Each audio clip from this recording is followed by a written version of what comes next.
Good morning, councillors. Welcome to the Corporate Services Committee agenda for the 21st October 2022. We do not have a quorum at present. Our committee consists of councillors Williamson, who was given an apology, councillor Sue Abbott, who was given an apology, councillor Flaherty, who's not here yet, and councillor James Burns, who is present. So we need at least two councillors for a quorum.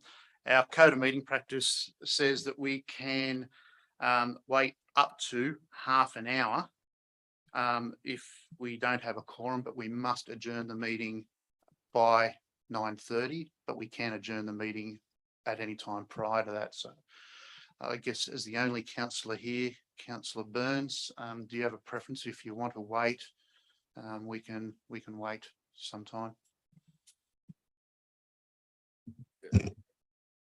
Thank you, Mr. GM. Whilst it's a bit inconvenient, I think we should wait just a little bit.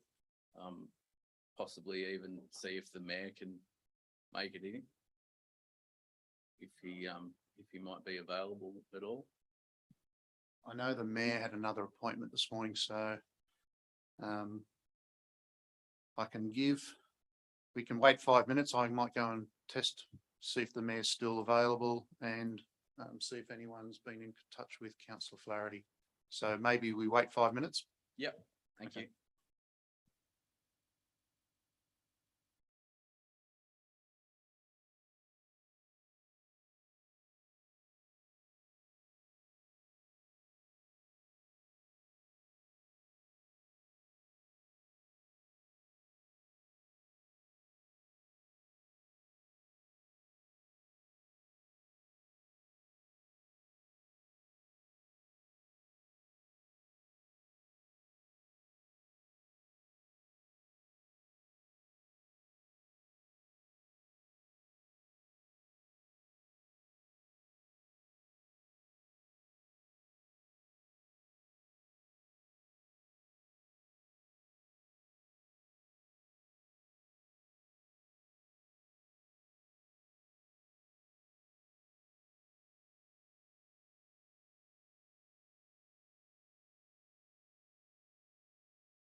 To get in touch with the mayor. I've left a message with him, so he may be able to get here later, but I suggest we wait till maybe another 5 minutes, and then if we don't have a council representative, we adjourn this meeting.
unmute.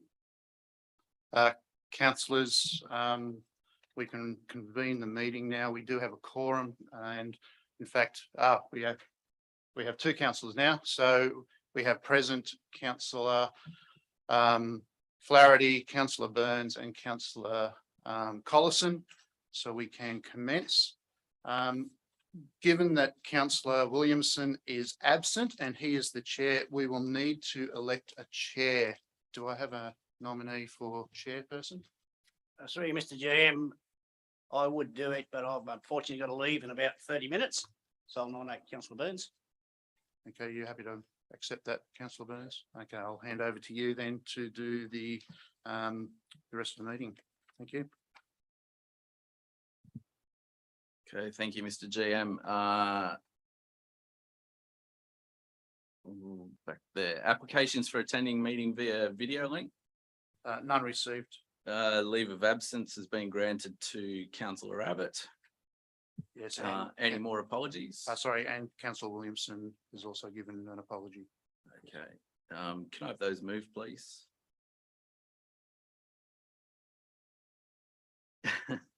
Moved, Councillor Flaherty. I'll second them. All those in favour?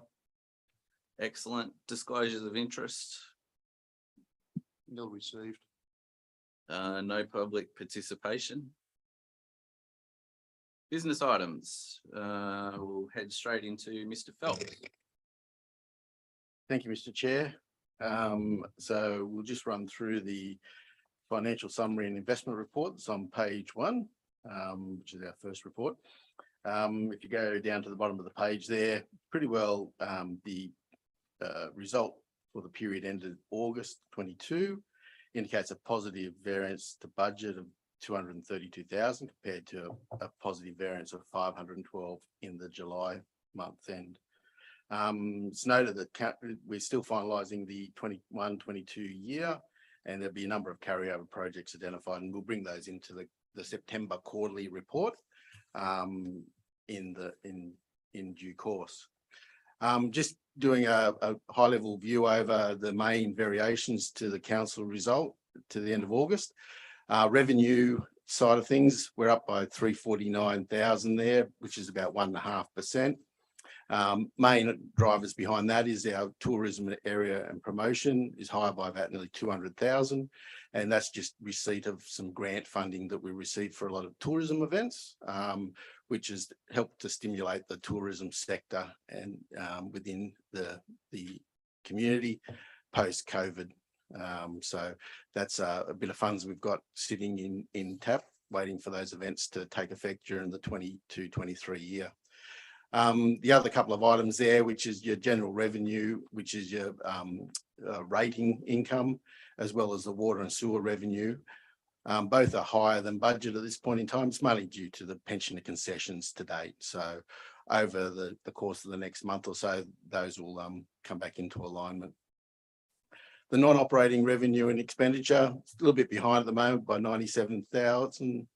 Which is about 5%. Internal fleet hire charges are down, obviously with the wet weather that we've been experiencing over the last couple of months has affected the utilisation of a lot of our plant. And also we have a lot of works for the new current financial year that is now starting to be prioritised into the program. So that will catch up over the course of the next probably 3 to 4 months.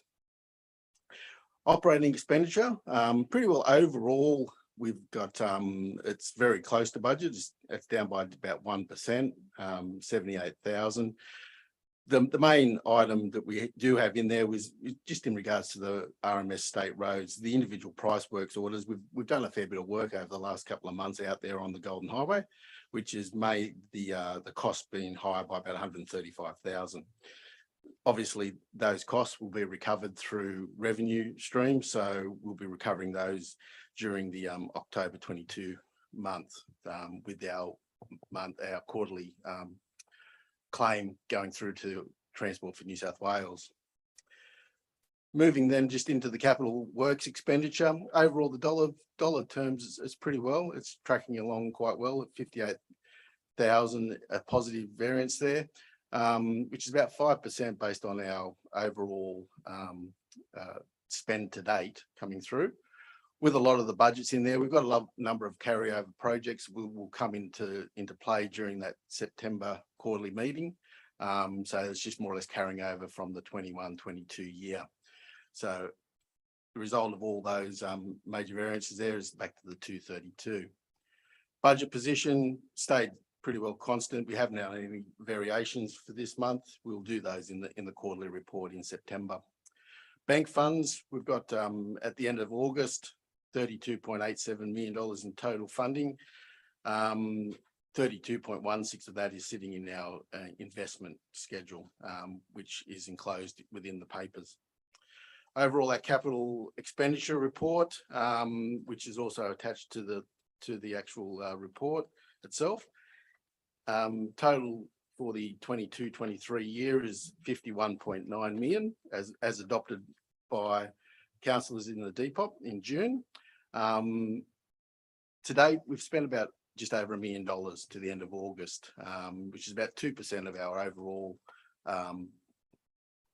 approved budget coming through. So obviously a lot of projects are now starting to get a bit of traction, and they will begin to take effect over the course of the next 3 to 6 months. Overall, we will have some votes coming into the capital area with those rollover projects that I've mentioned earlier. So we'll bring those in the September quarterly report. So overall, just going through a little bit further into pages 6 through to page 9, more or less just a high level summary of where we're sitting as per service entities. So we've got the fund coming through with the general water and sewer fund, and then you've got your individual service item entities coming through for council, which comes back to the 232 in positive. Moving then into just your bank side of things, as you can see by our worm there on page 10, we're obviously from June, it drops away a fair bit there with payment of our creditors from June. But now it's sort of like taking a little bit tick back up with the rating revenue or rating cash that was coming in towards the end of August. So we've got that coming through. Our investment held at the 31st of August, 32.16, as mentioned earlier. As you can see there, we've got a number of investments coming through that are coming due to maturity over the course of the next 3 months, which is quite good because the rates have turned the other way significantly. If you look at some of the recent investments we've been putting back into the system, obviously with the RBA increasing the cash rates. Very nice to see. Very much so. So a lot of our ones where we've been below 1% will now come back in at around the 3 to 4 mark. So that's quite handy. Final attachment to the report is pretty well our capital works expenditure, and that's just give you an idea of where all our projects are actually sitting at this point in time. As I said, 2% of overall revised budget, which is pretty well our adopted budget from last year, and sitting at 58 positive. Just have a moment to gaze over that, and any questions, feel free to ask.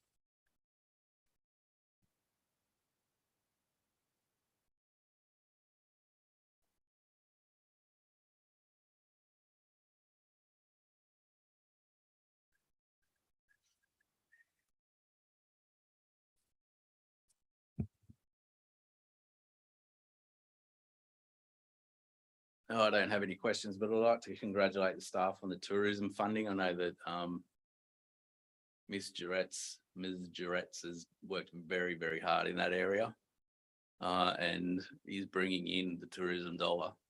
Whilst it's not noticeable in our bottom lines, I know that there are people in town, so it's going the right way.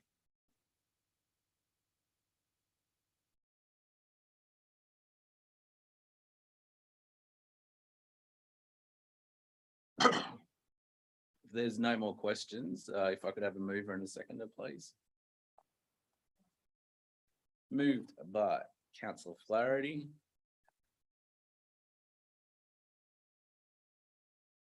I'll move. Second, thank you. You're not just here to read. All those in favour? The ayes have it. Moving on to White Park Management and Development Committee. Who's running this one? Mr. Chair, take it as read. It's the minutes from the last White Park Management and Development Committee, which was held on the 14th of September 2022. As I say, I'm happy to take it as read. If there's any questions, staff will endeavour to answer and we'll take them on notice.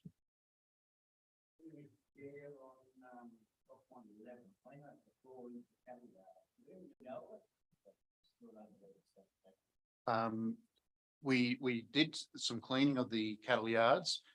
In order to do it properly, it probably needs a concrete slab. So we've had some quotes undertaken. It's probably between $30,000 to $50,000. You know, it's pretty high level at this stage. That's not in the current budget. So we are intending to look at putting that into the next year's capital works budget. In the meantime, we'll keep an eye on it. And if it needs cleaning a second time before then, we'll need to do that.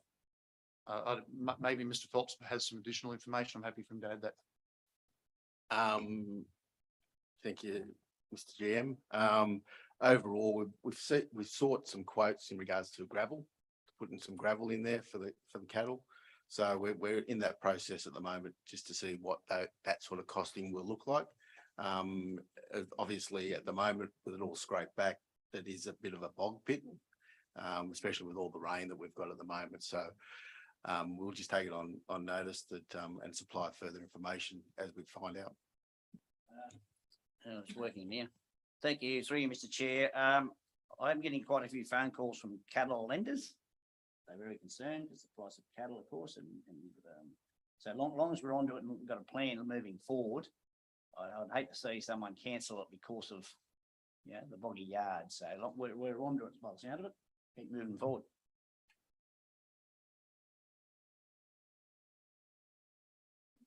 At the other end of the spectrum, I'd say that it's going pretty well because Beef Bonanza is going ahead today.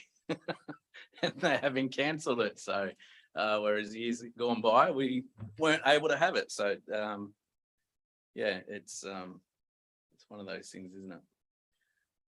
If there's no further questions or comments, we'll have a mover and a seconder, please. Move, Mr. Chair. Moved Councillor Colson, seconded Councillor Flaherty. All those in favour? The ayes have it. The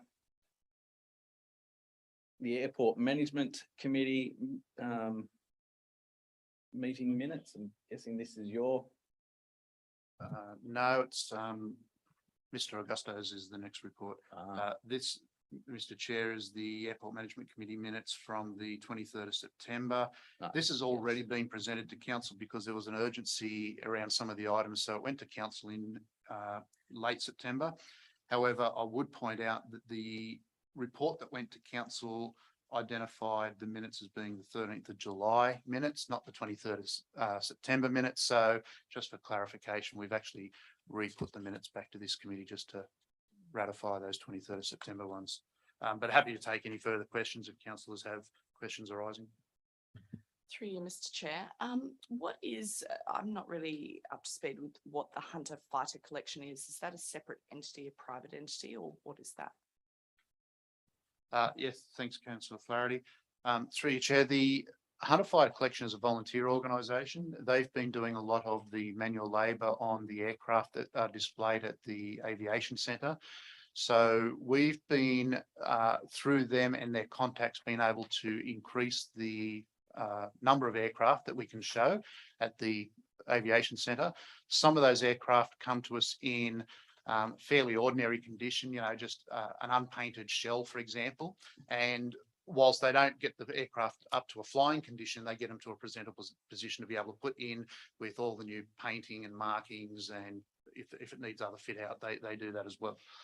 They've been working for under their own banner, the Hunter Fighter Collection, for at least 12 to 18 months that I'm aware of. And we've probably had 3 or 4 aircraft restored by them to date. So that's the relationship. this microphone's not working very well. Are there contracts in place for what that arrangement is with council and the Hunter Fighter collection?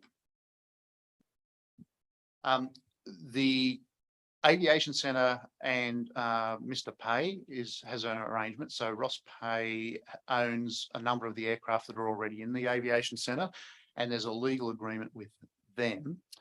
The Hunter Fighter collection, as I say, are a voluntary group. They've been effectively just doing it off their own bat. There's no legal agreement as such that sits with them at the present time. We've looked at the suggestion that was put to the airport committee back in September for the $50,000. And as part of that, a legal agreement is being prepared that will ensure that if we contribute anything financially to aircraft being brought into their restoration process, that there will be a legal agreement to ensure that they're under our control in the Aviation Centre. So that's being developed, but none of that has happened yet because we haven't actually contributed. Okay, so the voluntary group is operating out there, but we don't have any kind of formal arrangement with them or contract in place. No, that's pretty much correct. At the moment, we haven't financially contributed to them. All they've done is they've put some of their materials in storage in our facility and done some of the restoration from the back shed. And they've done most of it's been done from Mr. Pay's hangars, but they've had some material stored in our shed because it in eventuality becomes a exhibit within the Aviation Centre. Yeah, so could I please see what arrangements are in place? Like obviously a volunteer group couldn't just form tomorrow and go out there and operate on the airport. So could I see what documents are in place for those arrangements with, you mentioned the Aviation Centre, Ross Pay Council and that group? Can I just get a sense around what that is? We've provided that previously. We can pull that out again. So there's an agreement, as I said, there's a legal agreement between Mr. Pay and the Aviation Centre for the supply and display of aircraft. That's, as I say, it has been provided to councillors at some stage. We can reissue that.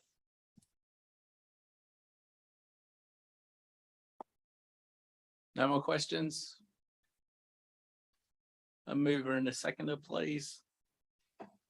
Move that way, Mr. Chair. Move councillor Colson, seconded councillor Flaherty. All those in favour, the ayes have it. Sale Yards Committee. Who wants that? Again, Mr. Chair, we'll take it as read. It's the minutes from the most recent Sale Yards Committee held on the 15th September.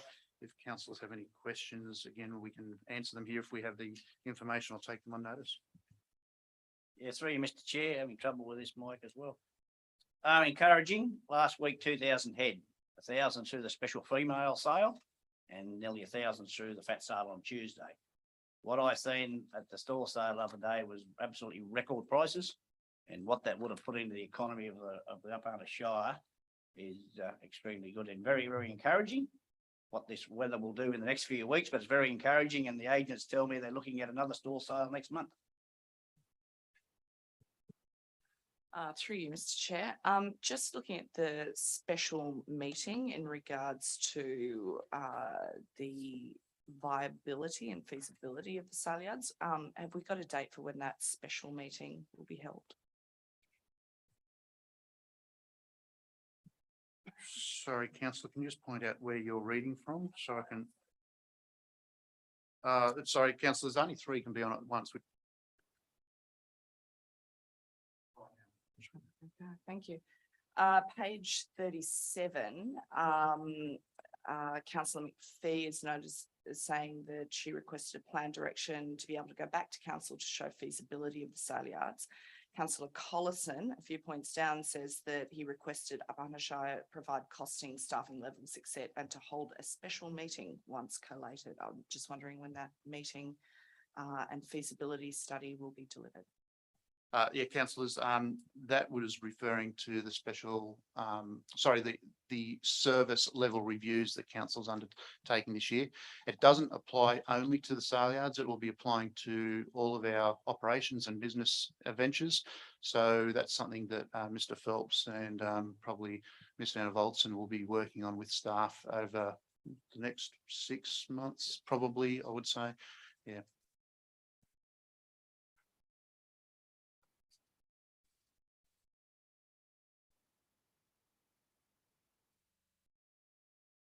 Any more questions? Mover into seconder if there are none. Moved councillor Flaherty, Second. seconded councillor Collison. All those in favour? The ayes have it. Scone Airport project update. Christopher, Thank you, Mr. Chair. got there. The report, I'll just touch on what's changed from the last month. The top of page 40, this period's progress summary. At the Warbirds, we completed the fencing and the gates around the Hunter Warbirds, commissioned the second simulator, and installed signage on the airfield side of the building so that when people arrive that aren't familiar, they know that they're actually at Scone Memorial Airport and where the entrance is to the terminal. Airside was the completion of the fencing and gates around the airport perimeter as well. Next period's activity, some of which has already been undertaken as we sit here. The correction of some small defects by Kingston, and airside correction of small defects in the fencing and gates. They've been half done, and the rain pushed them away the other day. And the construction of the workshop to house the mowers and tractors and other plant, we're awaiting the DA to come through at the next council meeting before we can start that. Are there any questions?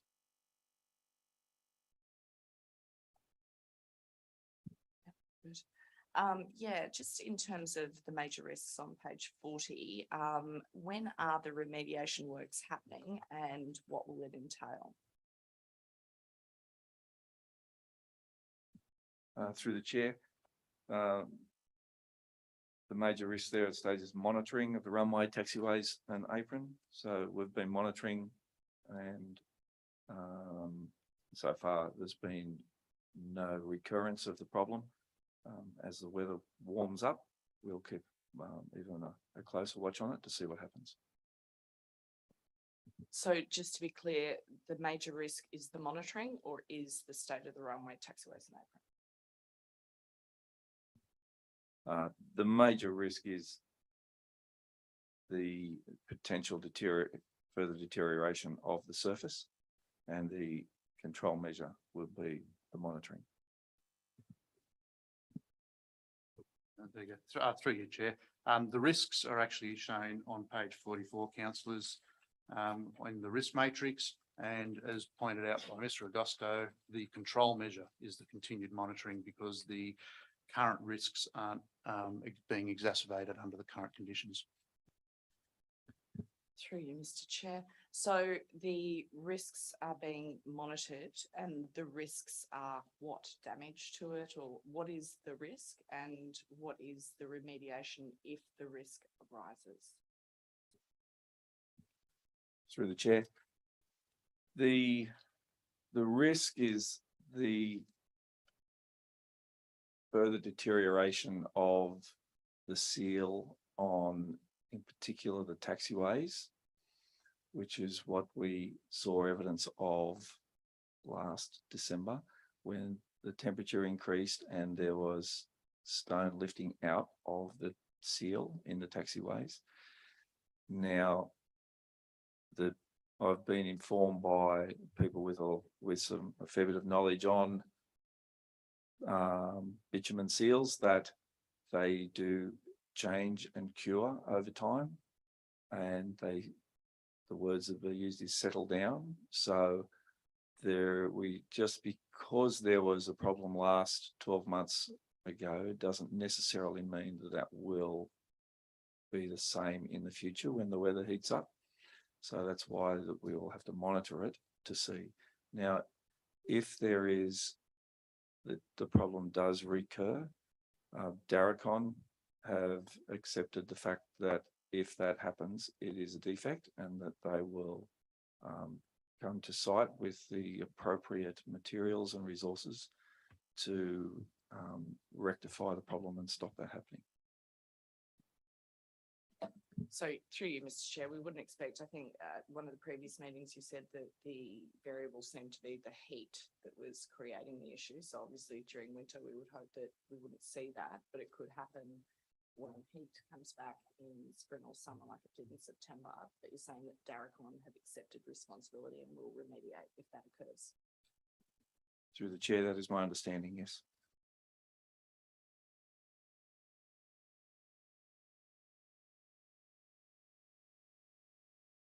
No more questions? Moved, Mr. Chair. Moved councillor Colson. Seconded councillor Flaherty. All those in favour? The ayes have it. There being no questions with notice, I will close the meeting at whatever time that says up there. I can't see that far. 9:34.